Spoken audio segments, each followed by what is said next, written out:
पहले तो टेंस यानी कि काल। काल कितने टाइप के होते हैं? 3 टाइप के। वर्तमान काल, भूतकाल और भविष्य काल। Present, past and future.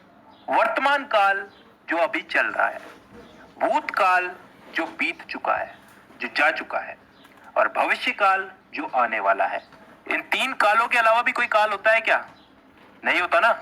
तो चलो आगे। अब वर्तमान काल यानी कि प्रेजेंट टेंस, भूतकाल यानी कि पास्ट टेंस और भविष्य काल यानी कि फ्यूचर टेंस। इन तीनों को 4-4 हिस्सों में बांटा गया है। और अच्छी बात यह है कि ये 4 भाग कुछ इस तरह से बांटे गए हैं कि आसानी से याद हो जाए, ज्यादा कुछ समझने की जरूरत नहीं है, बस नाम का फर्क है। वो आगे समझ में आएगा। अगर एक चीज समझ में आ गई तो बाकी चीजें भी समझ में आ जाएगी धीरे धीरे। अब ये 4 भाग कौन से हैं जिनमें इनको बांटा गया है? इन तीनों को 4-4 भागों में बांटा गया, 4×3=12। तो अब ये 4 भाग कौन से हैं समझते हैं। पहला भाग है इंडेफिनेट। अब इंडेफिनेट को हम हिंदी में बोलते हैं कोई काम तय ना होना, अनिश्चित। इसमें ऐसे वाक्य आते हैं जिनका समय निर्धारित नहीं होता, यानी कि वो कब शुरू हुए और कब खत्म होंगे। जैसे मैं फुटबॉल खेलता हूँ, आई प्ले फुटबॉल। कब से खेलता हूँ, कब तक खेलूंगा, पता नहीं। मैं हिंदी बोलता हूँ, कब से बोलता हूँ, कब तक बोलूंगा, पता नहीं। I speak Hindi. मतलब ऐसे वाक्यों में हमको समय का पता नहीं है, यानी कि डिफाइन नहीं है समय यहाँ पे, और तभी हम इसको बोलते हैं इंडेफिनेट टेंस। अब चलते हैं दूसरे भाग की तरफ, कंटिन्यूअस टेंस। कंटिन्यूअस को हम हिंदी में बोलते हैं चलते रहना, जारी रहना कोई काम। इस भाग के अंदर भी हमें काम कब शुरू हुआ, कब खत्म होगा इसका मालूम नहीं, लेकिन इसमें काम चल रहा है इतना हमें मालूम है। जैसे उदाहरण के लिए, मैं फुटबॉल खेल रहा हूं, आई एम प्लेइंग फुटबॉल। कब से खेल रहा हूं, कब तक खेलूंगा, कुछ पता नहीं। काम मेरा कंटिन्यू चल रहा है, तो ये आ गया कंटिन्यूअस में। तीसरा टेंस आता है परफेक्ट टेंस। वो टेंस जिसमें काम के हो जाने का, पूरा हो जाने का बोध होता हो, मतलब कोई काम कंप्लीट हो चुका है। जैसे मैं फुटबॉल खेल चुका हूं, चुका हूं, चुकी हूं, चुके हैं, ये सब चीजें क्या बताती हैं? कि काम हो चुका है। और ये चीज किस में आती है? परफेक्ट टेंस में।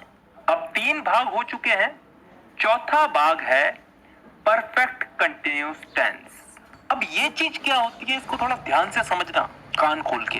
परफेक्ट का मतलब पिछले वाले टेंस में हमने क्या समझा था? कोई काम कंप्लीट हो चुका है। और कंटिन्यूअस उससे पिछले वाले में कि कोई काम जारी है। तो परफेक्ट कंटिन्यूअस टेंस में क्या आता है?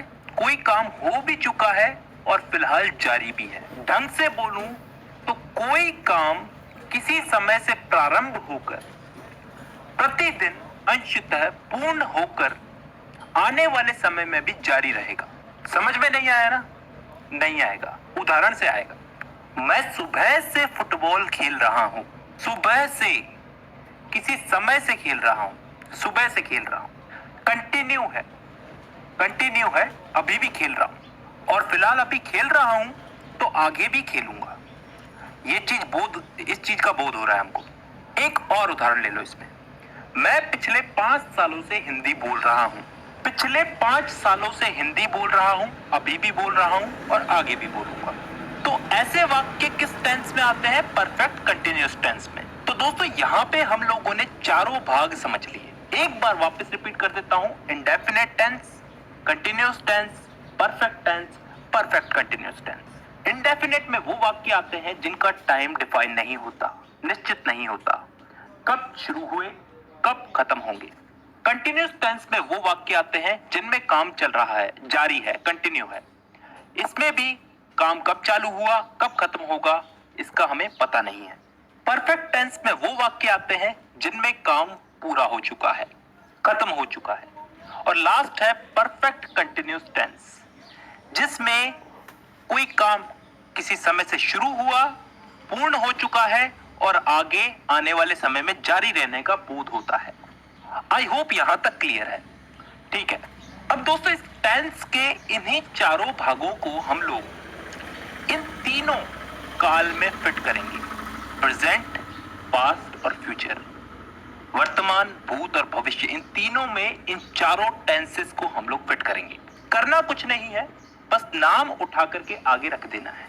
जैसे प्रेजेंट का present indefinite, present continuous, present perfect, present perfect continuous.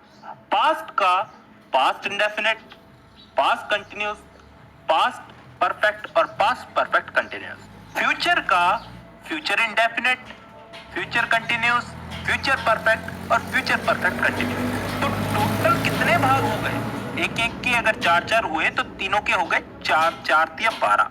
अब इन 12 भागों को मैं अगली वीडियो में समझाऊंगा। फिलहाल के लिए बहुत है, क्योंकि ज्यादा पढ़ाऊंगा तो तुम्हारा भी दिमाग खराब होगा और मेरा भी।